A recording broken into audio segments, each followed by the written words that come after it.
José Alfonso Mellado. Muy buenas. Feliz año, Roberto. Feliz año, tío. Mira, yo tenía la sección de salud que dar y está esperándote porque tengo el programa un poquito comprimido. Sí, hoy no y te va a gustar. Te va a gustar. Tú vas a hablar de una cosa y yo de otra, pero bueno, al fin y al cabo de la naturaleza en sí. Yo te voy a hablar de la naturaleza del hombre. Bueno.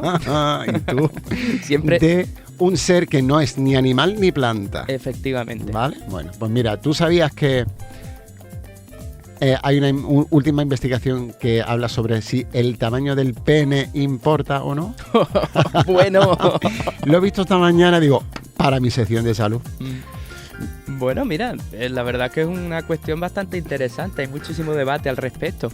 Yo, según lo que me he informado, según lo que he investigado y me he leído y eso, es como... A ver, ni tanto ni tan calvo. Exacto, las cosas en su medida. Pero es que mira, lo que desconcierta a los biólogos evolutivos es que el pene humano es más grande que el de otros primates. Esto desconcierta. Habría sido un rasgo prominente que podría influir en posibles parejas o competidores.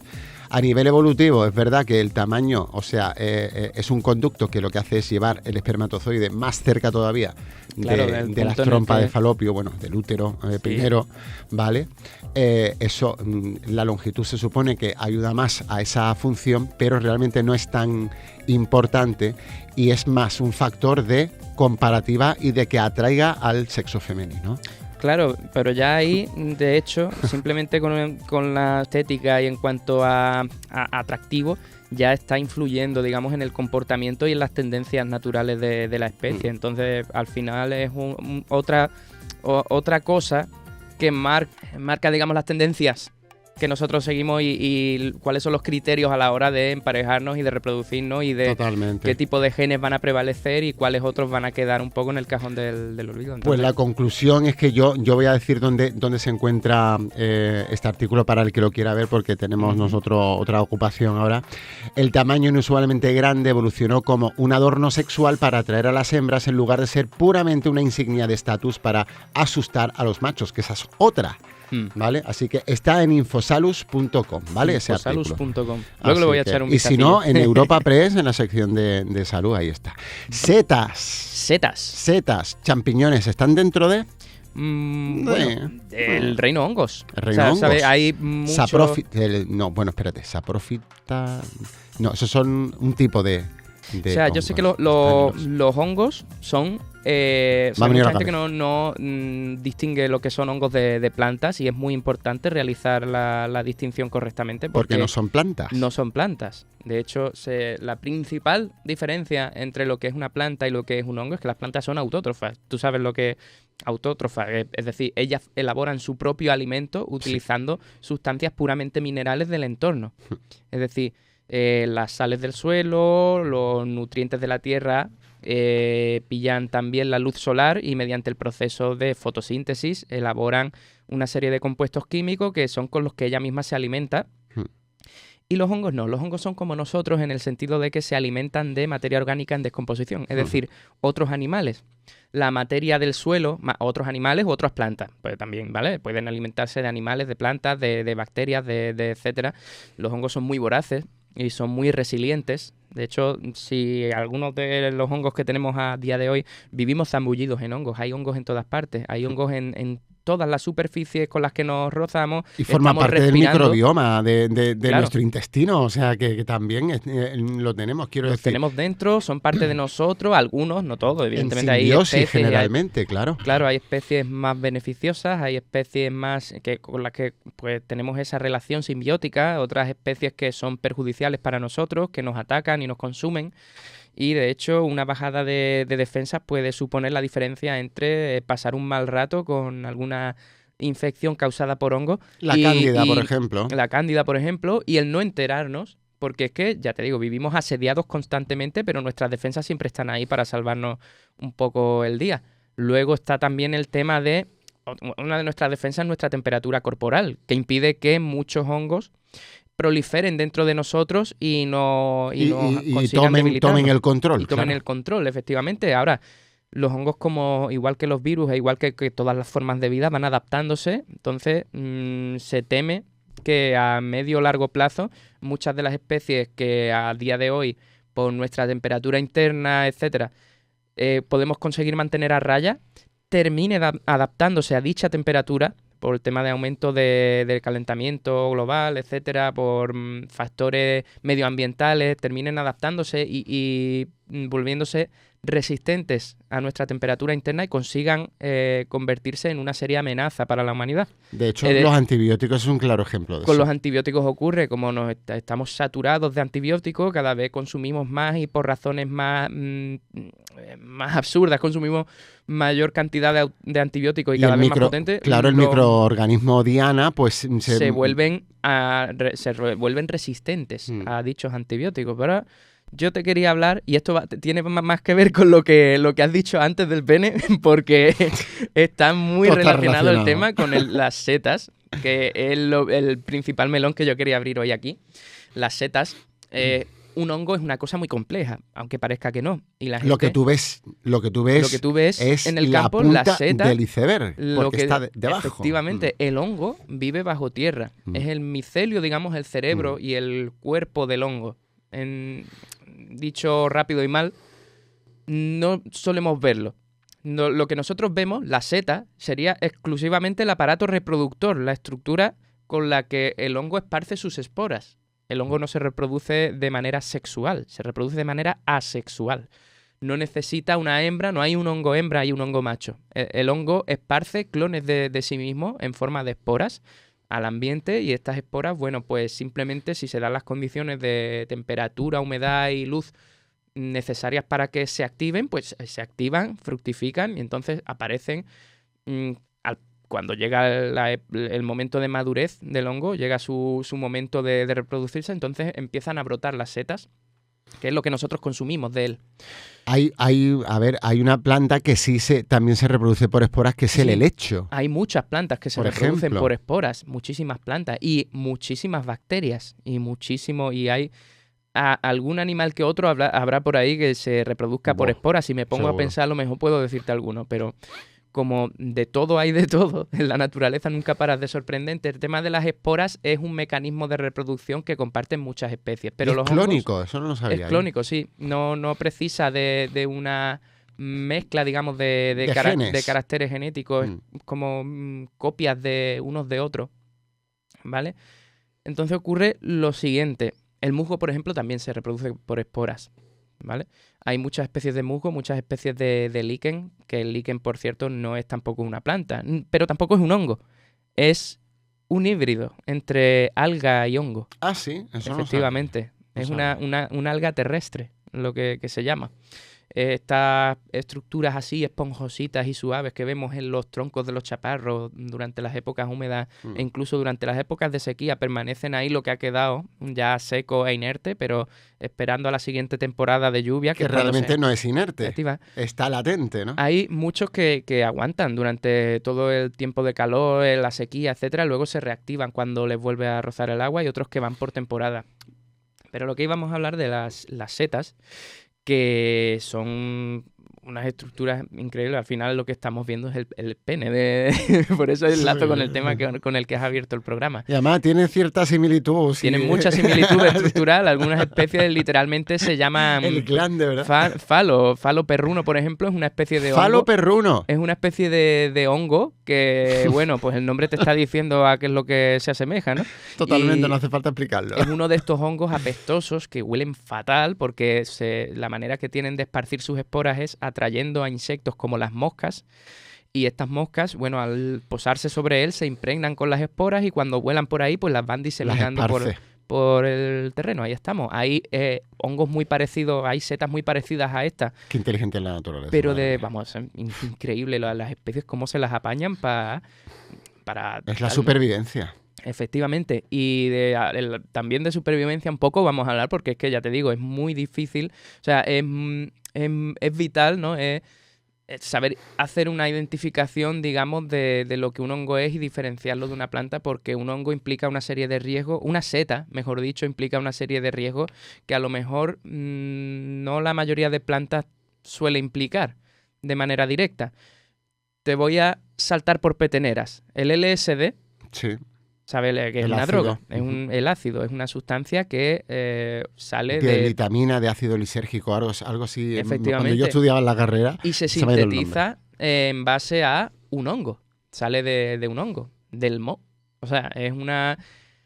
O sea, las sustancias químicas que los hongos, la psilocibina, por ejemplo, el LSD y todas estas sustancias que parten principalmente del hongo, nacen de los procesos químicos con los que el hongo, que por cierto... Del principio activo, ¿no? El principio activo del hongo, y salen estos químicos del proceso de descomposición de la materia orgánica, porque el hongo es un poco también como las moscas, digamos, pues digiere su comida de manera externa, no la ingiere y la digiere internamente, la digiere produciendo una serie de sustancias corrosivas que degradan la materia orgánica y luego la sopa resultante de ahí pues es lo que el hongo absorbe por las hifas, ¿vale? Que es la estructura tubular que tiene el micelio. El micelio, lo dicho, es la red de tejido. La interconexión, tú piensa en Avatar.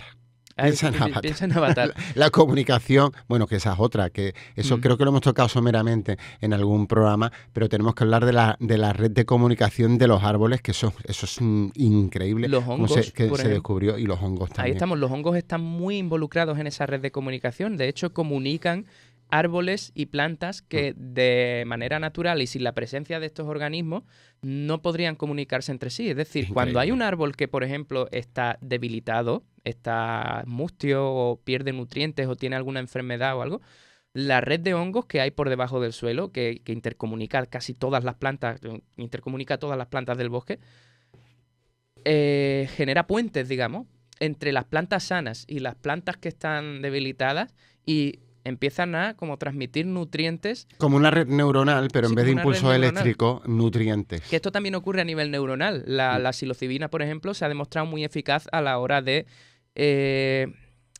mejorar el diagnóstico en pacientes con demencia, enfermedades y trastornos mentales, depresiones, etcétera, porque las neuronas, como bien sabemos, no suelen regenerarse. Es decir, se van muriendo, no se van reponiendo.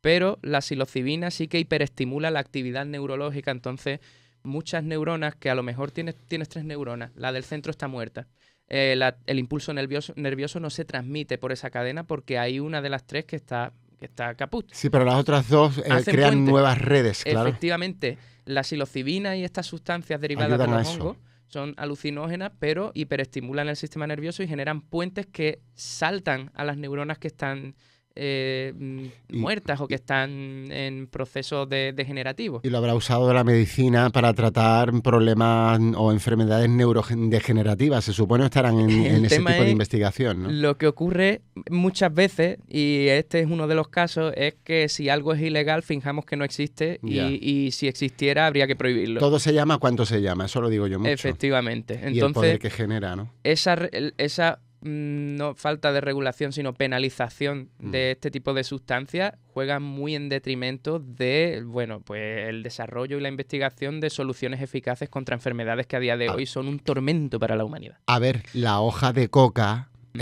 se ha demostrado un sinfín de propiedades medicinales. ¿Qué pasa? Que cómo se transforma y el dinero que eso genera en el mercado negro, efectivamente, la economía del sumergida, tráfico de drogas y la economía sumergida, marca el ritmo. Aparte, tiene perjuicios en la forma de clorhidrato, de cocaína, que es la forma seca, ¿no? Pues, es lo que siempre pasa. La marihuana, en fin, en la droga está la medicina. Claro. De hecho, ¿no? Pero también está el poder mal usarla, entonces, y obtener réditos económicos dentro de una economía sumergida y que eso genere también poder y, bueno, ya sabes lo que hace el poder en este planeta. Sí, corrompe. Eso es una ley universal como la gravedad. Mira, el término que yo antes que me vino a la cabeza, saprófito, son organismos que obtienen alimento disuelto a partir de los cuerpos muertos o en descomposición de otros organismos, hongos, bacterias y algunas orquídeas. Pero ocurre que hay algunos hongos que son activamente cazadores. No son... Como las plantas carnívoras.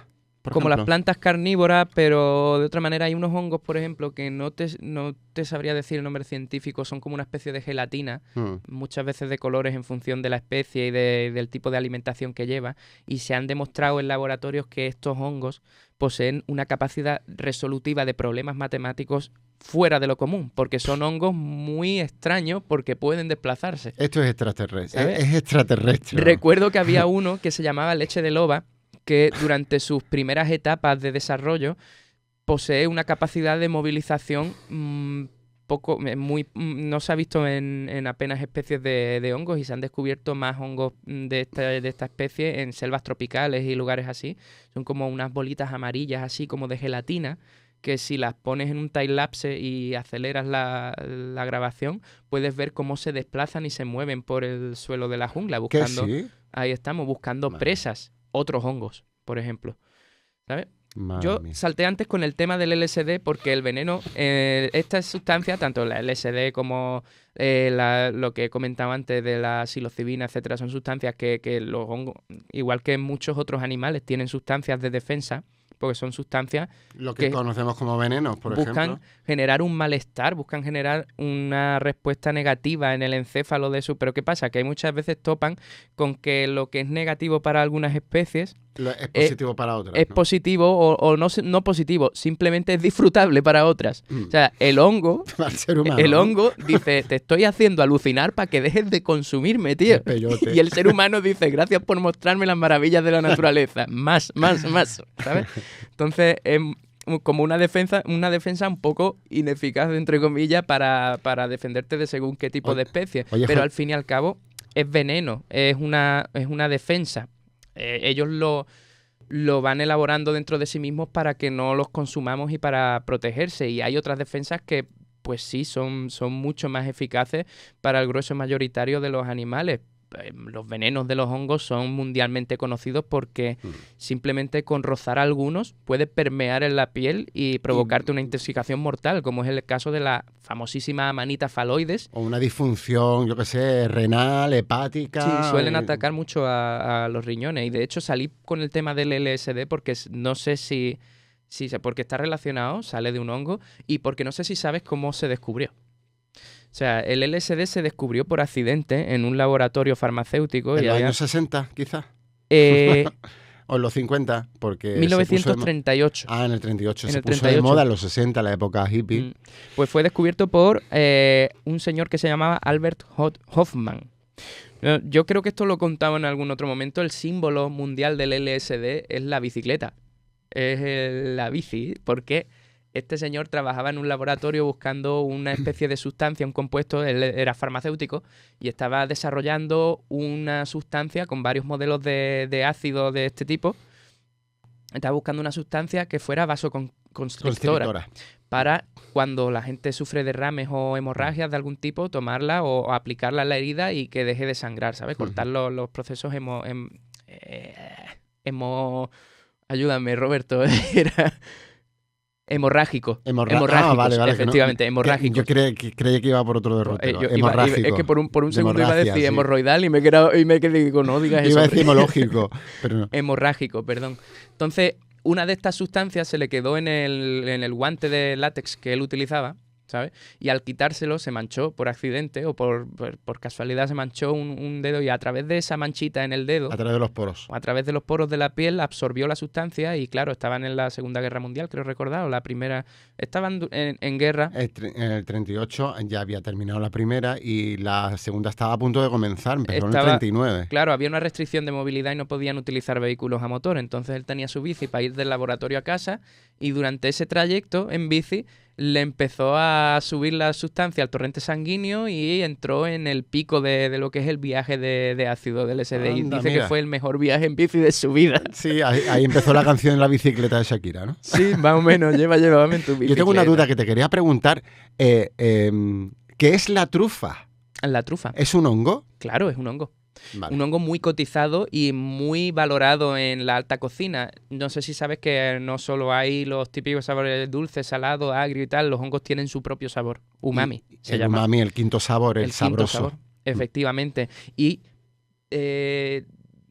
casualmente las trufas cumplen a rajatabla lo que es... ¿La combinación de los 5? La combinación de los 5, porque es que la trufa tiene la peculiaridad, están las trufas negras, las trufas blancas. Las blancas son más valoradas, son más caras, pero las negras son más conocidas. Dan muchísimo sabor a la comida, tienen un efecto séquito ahí con el tema de los sabores del resto de las cosas que tú les pongas, pero aparte tiene la peculiaridad de que los químicos que contiene, las moléculas que produce en su interior, cuando va creciendo y va sintetizando nutrientes, tienen una estructura muy similar a las feromonas humanas. Se adaptan especialmente bien a nuestros quimiorreceptores del sabor. Entonces, como que nos da exactamente en nuestro punto débil. Y va al circuito de recompensa del hipotálamo. Sí.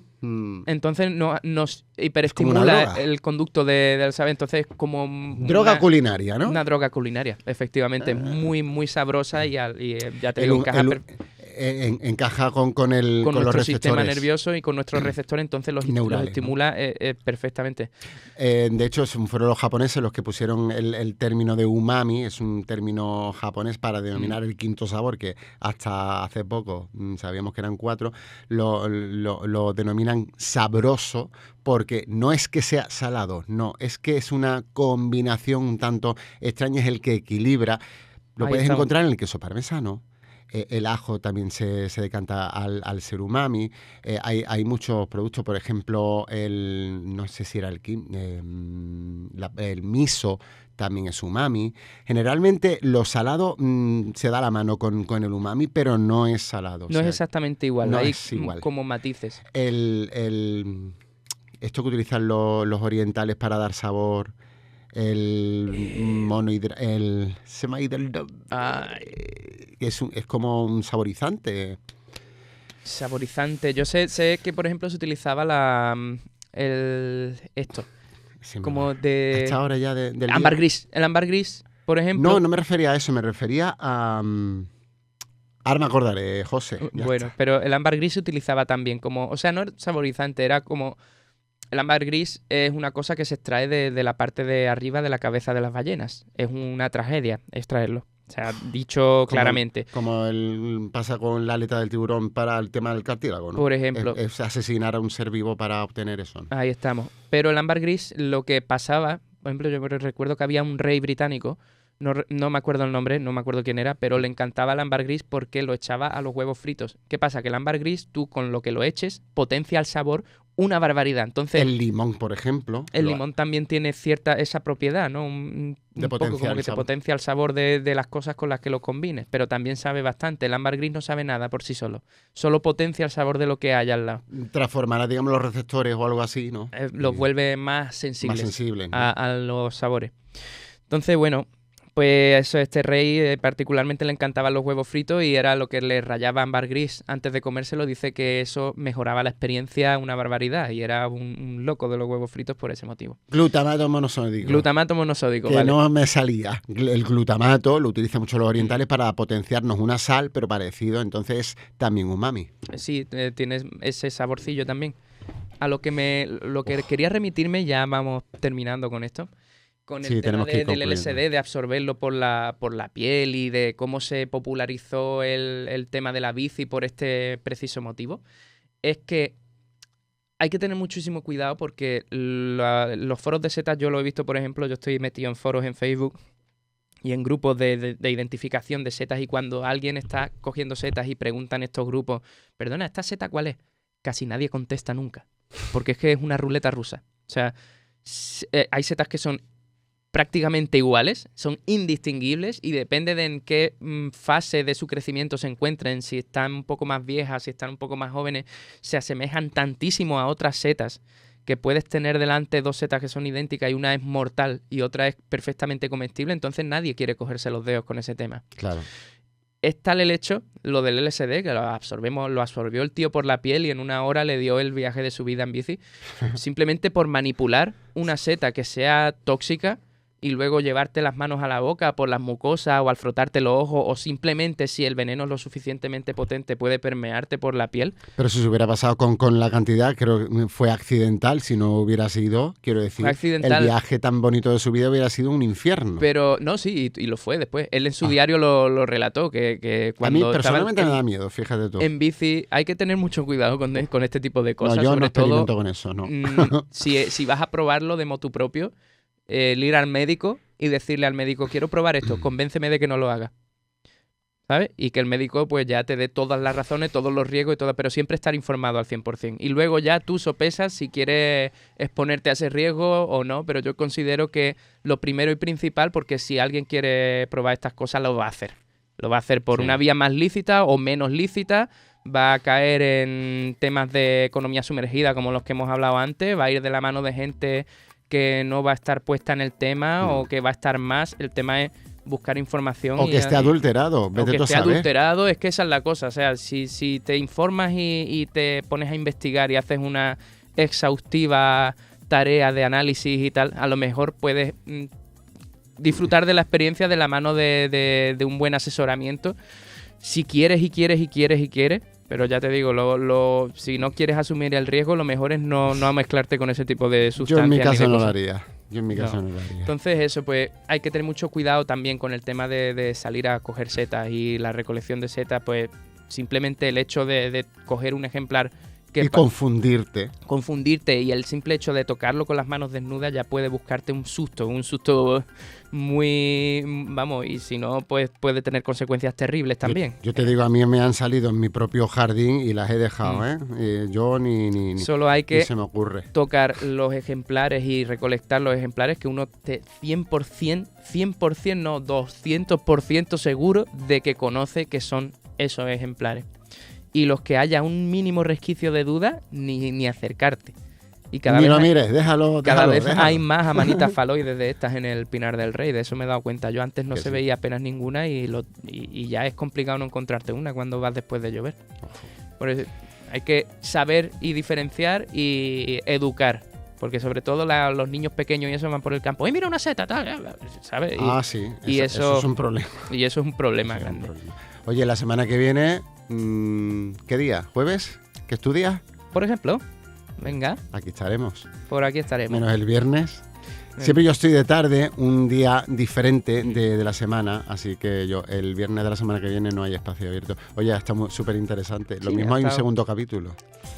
Pues mira, podremos... Es que hay muchísimas cosas que decir de la seta. Es que hay mundo por descubrir de las setas, de los hongos y... Me he traído aquí el libro de supervivencia porque hay un test universal de comestibilidad para dilucidar qué plantas puedes comer, qué plantas no puedes comer en la naturaleza si te pierdes y necesitas... Pues te lo traeré la semana que viene. Pero no está prohibido terminantemente aplicarlo a setas y animales. Por motivos que ya contaremos O sea, solo aplica a plantas. No puedes aplicarlo a setas ni animales porque te puedes buscar la ruina de tu vida. Déjate. Ya lo hablaremos en el próximo programita. Hasta luego, José. Feliz fin de. Igualmente, hombre.